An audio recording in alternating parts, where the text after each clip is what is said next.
சிறுபான்மையினர் மக்கள் ஓட்டு வந்து எங்களுக்கு தான் திராவிட மாடல் ஆட்சி தான் அப்படின்னு திமுக தொடர்ந்து சொல்லுவாங்க. இந்த தடவை எங்களுக்கு தான் அப்படிங்கிறாங்க. பாஜகவோட ஆதரவு கூட்டணி வச்சாங்க. அதனால இந்த முறை எங்களுக்கு தான் அப்படிங்கிற மாதிரி சொல்றாங்க. இல்லை சாமி, இப்போ நம்ம அரசியல்ங்கிறது அது ஒரு பொழப்பு. எப்படி சொல்றது, சாரி, அரசியல்ங்கிறது ஒரு பொழப்பு. இன்னைக்கெல்லாம் அரசியல்ங்கிறது ஒரு வியாபாரம் ஆயிடுச்சு. சாதிகளை விற்று பிழைப்பதோ மதத்தை விற்று பிழைப்பதோ இருக்கிறதுனால இது இங்க இருக்க சாமி கும்பிடுற மக்களுக்கு சாதியும் கிடையாது, மதமும் கிடையாது. அவங்களுக்கு அவங்க வேண்டது வந்து இந்த கடவுள் மட்டும்தான். ஏன்னா அவங்க வந்து மனசார இங்க வந்து நாங்கள் எல்லாருமே வேண்டதை வந்து கடவுளை மட்டும்தான். அதனால ஒரு சிறுபான்மையோ பெரும்பான்மையோ அந்த வாக்கு வங்கியோ இது இறைவனுக்கு இந்த நாடகமெல்லாம் தெரியாது. அதனால எனக்கு அதை பத்தி கருத்து சொல்றதுக்கு பெருசா தெரியும். 2 நாடுகளுக்கு இடையே போர் கொடுத்துருக்காங்க. இந்த சமயத்துல வந்து கொள்கை பரப்பு செயலாளர் அதிமுக கொள்கை பரப்பு செயலாளர் என்ன சொல்லியிருக்காங்க, எடப்பாடி பழனிசாமியோட பிறந்த நாளுக்கு தான் போர் நிறுத்தி வச்சிருக்காங்கன்னு நினைக்கிறாங்க.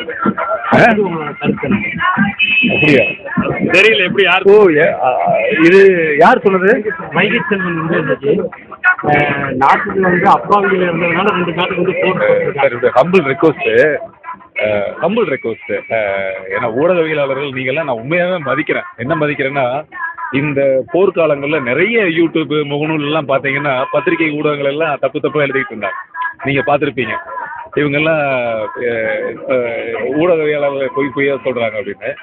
ஆனால் உண்மையாகவே சொல்ற நடக்கக்கூடிய விஷயங்களை மக்களுக்கு உடனுக்குடனே சொன்னதே இந்த ஊடகம் தான்.